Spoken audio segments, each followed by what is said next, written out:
Emer is doing a PhD in English and Linguistics, the Division of Humanities. Supervisors are Associate Professor Jacob Edmund and Dr. Emma Neal, and topic is Shaming the Personal in Queer Lyric Poetry. Are you good to go? Yes. Awesome. When my mother reads one of my poems written with the personal pronoun I, and uses the word queer to describe myself, she gets all worked up, all, don't be showing this to your auntie and only upsetting her. My mother doesn't care that the LGBTQI community have reclaimed queer, or that when a poet writes a poem using I, it's not necessarily their perspective. The kind of poetry that uses the personal pronoun is usually associated with the lyric tradition. Lyric poetry represents, to paraphrase Helen Wendler, an inner life in such a way that it is assumable by others. In this sense, the I is a vehicle for representative rather than purely subjective experience. Then, why does my mother feel so ashamed when she reads my poetry? Because when the personal pronoun is combined with autobiographical details the reader knows about the poet, then they start to question the relationship between the poem and the poet. They begin to identify the lyric self with the poet's public self. We call this process of identification lyric reading. And in literary studies, it has been repressed and shamed.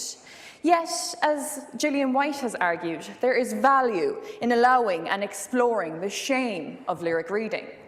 This idea of revaluing shame comes from queer studies, which have sought to revalue the shaming queer people have been subjected to by societies prejudiced against them.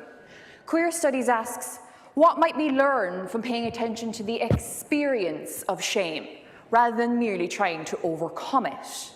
In my creative critical thesis, I will use this scholarship to look at the shaming of the personal in poetry written by queer women.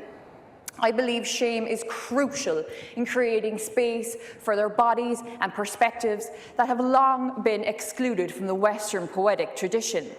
I use autobiographical details in my creative component, a book of poems, and in my critical thesis, in order to try and resist this exclusion and to create a culture of openness to questions about shame, questions that are not just important to poetry.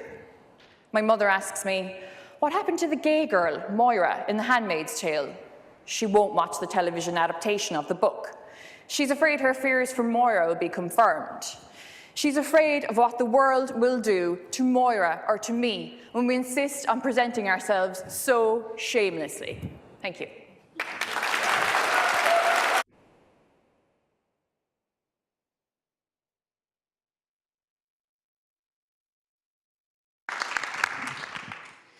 Emer, I really loved the dramatic account of your research. You know, some very complex ideas, but you made them very personal and relevant to us through your use of, you know, your mother and aunties and so forth. So I thought that was just an excellent way to talk about very complex ideas that were accessible to us. Thank you.